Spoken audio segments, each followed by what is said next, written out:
బంగ్లా మాజీ ప్రధాని షేక్ హసీనా అమెరికా మీద తీవ్ర విమర్శలు చేస్తూ ఉన్నారు సార్. బంగ్లా అల్లర్ల వెనుక అమెరికా ఉంది, తన ప్రభుత్వం కూలిపోవడం వెనుక అమెరికా ఉంది అని చెప్పి. ఎందుకు అంటే సెయింట్ మార్టిన్ ద్వీపం మీద అమెరికాకు ఆసక్తి ఉంది. ఒకవేళ ఆ ద్వీపాన్ని అమెరికాకు అప్పగించి ఉంటే కనుక తన ప్రభుత్వం కొనసాగేదని వ్యాఖ్యానించారు సార్.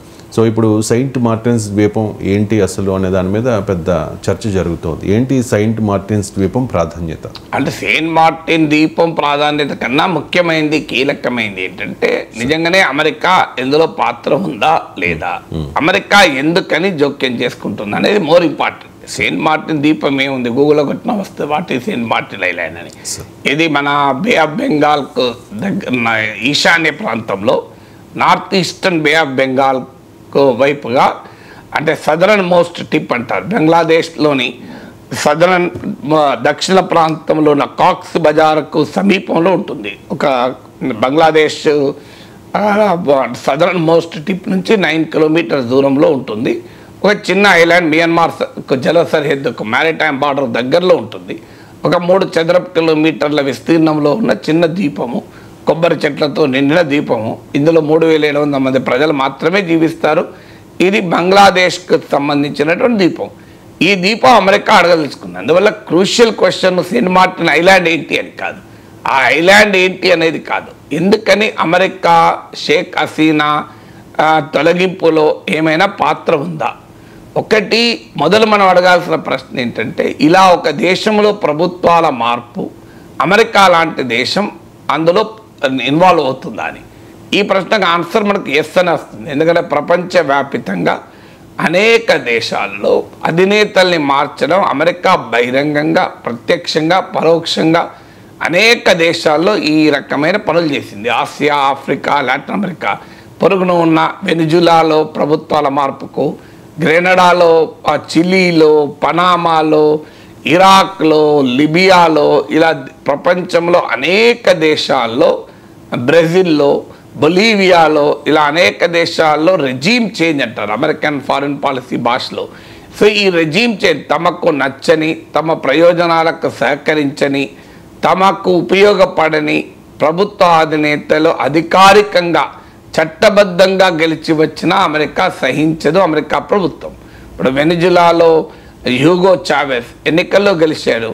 గెలిచిన తర్వాత ఆ వెనిజులాలో ఉన్నటువంటి ఆయిల్ కంపెనీలను మల్టీనేషనల్ చేతిలో ఉండకూడదు, అది ఆ దేశ సంపద దేశ ప్రజలకు ఉపయోగపడాలి అని ఆయన నిర్ణయం తీసుకుంటే హ్యూగో చావెజ్ను పైన అమెరికా వెంటాడింది, వెంబడించింది.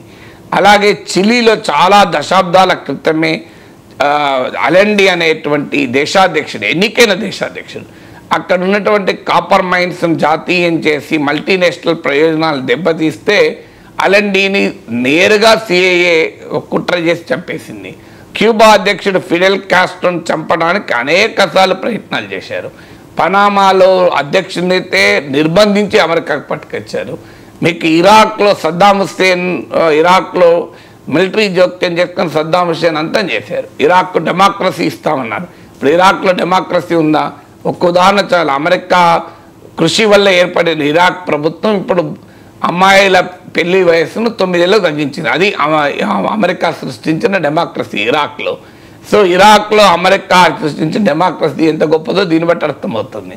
అలాగే మీకు ఆఫ్ఘనిస్తాన్లో మహిళల పరిస్థితి ఏంటి? తాలిబాన్లను అమెరికా సృష్టించి అప్పుడున్నటువంటి పీపుల్స్ డెమోక్రటిక్ పార్టీ బబ్రక్ కర్మల్ నాయకత్వంలో ఉన్న ప్రభుత్వాన్ని తొలగించడంలో అమెరికా తన సౌదీ అరేబియా, పాకిస్తాన్లో కలిసి కుట్రలు పన్నాయి. సో గడాఫీని లిబియాలో తొలగించడానికి బహిరంగంగానే జోక్యం చేసుకుంది.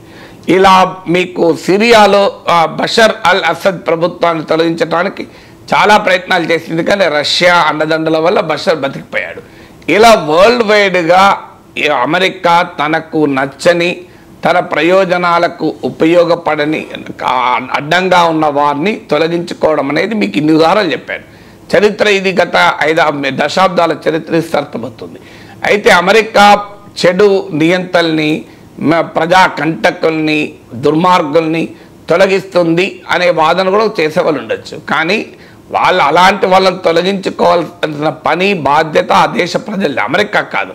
ఇప్పుడు ఇందిరాగాంధీ ఎమర్జెన్సీ పెట్టింది. ఇందిరాగాంధీ ఎమర్జెన్సీ పెట్టి మానవ హక్కుల్ని పౌర హక్కుల్ని కాలరాసింది కనుక ఇందిరాగాంధీని అమెరికా తొలగిస్తుందంటే మనం ఒప్పుకుంటామా? నరేంద్ర మోడీ ప్రభుత్వం పైన ప్రతిపక్షాలు అనేక ఆరోపణలు చేస్తున్నారు. నిరంకుశంగా ఉన్నాడు, భయం క్రియేట్ చేస్తున్నాడని. రేపు నరేంద్ర మోడీని తొలగిస్తామని అమెరికా ప్రయత్నిస్తే భారత ప్రతిపక్షాలు ఊరుకుంటాయా? అందువల్ల ఒక దేశంలో నిరంకుశ ప్రభుత్వం ఉంటే ఆ రెజీమ్ చేంజ్ కావాలి అంటే అక్కడ ప్రజలు తిరగబడి మార్చుకోవాల్సిందే తప్ప అమెరికా పని కాదు. ఆ మాటకొస్తే ప్రపంచంలో అనేక మంది నియంతలు, రాజులు, దుర్మార్గులు అమెరికా ఆశీస్సులతో హాయిగా కాలక్షేపం చేస్తున్నారు. బెంజమిన్ నెతన్యాహు ఇజ్రాయెల్లో పీకల దాకా కోరుకుపోయిన అవినీతిపరుడు, ఇజ్రాయెల్లో అనేక ఆరోపణలు ఎదుర్కొంటున్న వ్యక్తి, సౌదీ అరేబియాలో రాజకుటుంబం, జోర్డాన్లో రాజకుటుంబం, పాకిస్తాన్లో దుర్మార్గపు సైనిక పాలకులు, వీళ్ళందరూ అమెరికా అండదండలతోనే బతుకుతున్నారు కదా. అందువల్ల అమెరికా దేశంలో ప్రజాకంటకులను శిక్షిస్తుంది. దుష్ట శిక్షణ, శిష్ట రక్షణ ఏం చేయదు.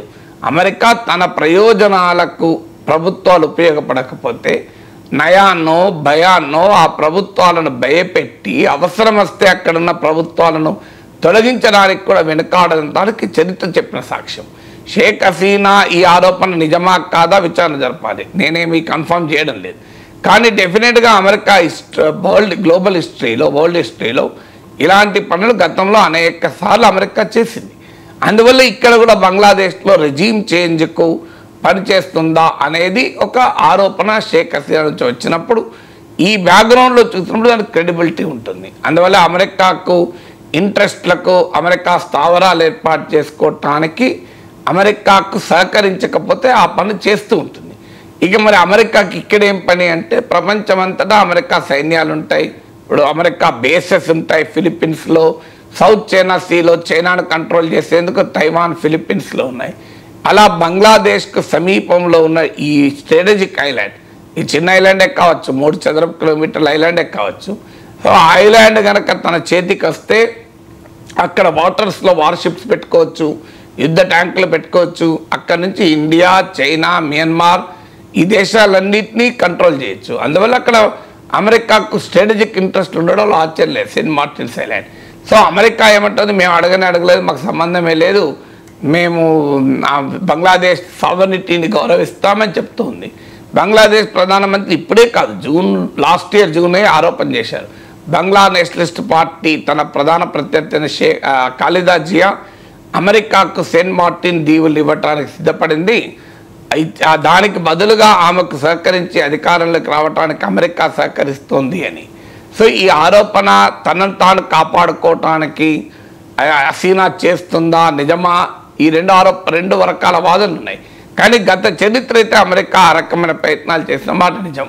అందువల్ల తన స్ట్రాటజిక్ ఇంట్రెస్ట్ల కొరకు ఆయా దేశాల్లో జరిగే పరిణామాల్లో అమెరికా జోక్యం చేసుకున్న సందర్భాలు అయితే ఉన్నాయి.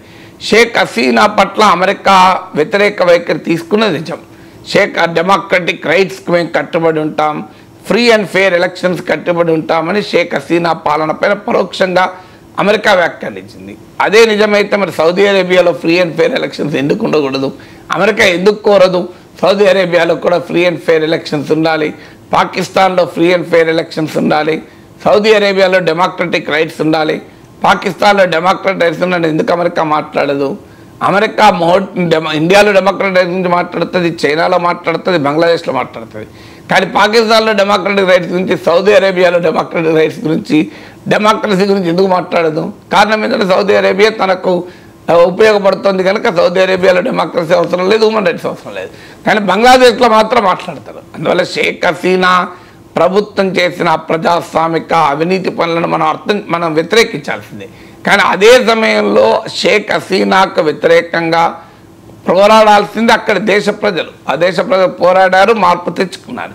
కానీ అక్కడ ఆ షేక్ హసీనా ప్రభుత్వాన్ని మార్చేయడంలో కనుక అమెరికా జోక్యం ఉంటే అది చాలా ప్రమాదకరమైన జోక్యం. ఎందుకంటే ఒక దేశ సార్వభౌమాధికారాన్ని గౌరవించాలని యునైటెడ్ నేషన్స్ చార్టర్ చెప్తోంది. సెయింట్ మార్టిన్ ఐలాండ్ బంగ్లాదేశ్ది అనే దాంట్లో ఎవరికీ వివాదం లేదు. ఎందుకంటే 2012లోనే international tribunal on law of the sea ఇది ఈ సెయింట్ మార్టిన్ ఐలాండ్ బంగ్లాదేశ్కు చెందిందని తీర్పు చెప్పింది. 1974లోనే బంగ్లాదేశ్కు మియాన్మార్కు మధ్య ఒప్పందం కుదిరి ఇది బంగ్లాదేశ్ ఐలాండ్ అని డిసైడ్. సో అందువల్ల అక్కడ ఎవరికి క్లెయిమ్ లేదు, సెయింట్ మార్టిన్ ఐలాండ్ పైన ఎవరికి కూడా క్లెయిమ్ లేదు. అందువల్ల ఆ ఐలాండ్ మాకు లీజు కనివ్వండి, అమ్మివేయండి అని అమెరికా ఒత్తిడి తెచ్చింది అన్న ఆరోపణ పైన సమగ్రమైన విచారణ జరగాలి. ఈ ఆరోపణ నిజం అయ్యటానికి గత అమెరికా చరిత్ర మనకు సాక్ష్యంగా తెలుస్తుంది. ఇప్పుడు స్పెసిఫిక్గా నిజంగానే అమెరికా అడిగిందా లేదా, షేక్ హసీనా తనను కాపాడుకోవడానికి ఈ రకమైన ఆరోపణ చేస్తుందా?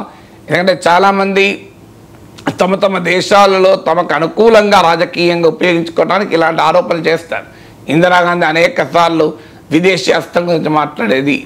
మొన్న పాకిస్తాన్ మాజీ ప్రధాని ఇమ్రాన్ ఖాన్ అమెరికా సైన్యం కలిసి నాపైన కుట్ర పన్నుతున్నారని ఆరోపించారు.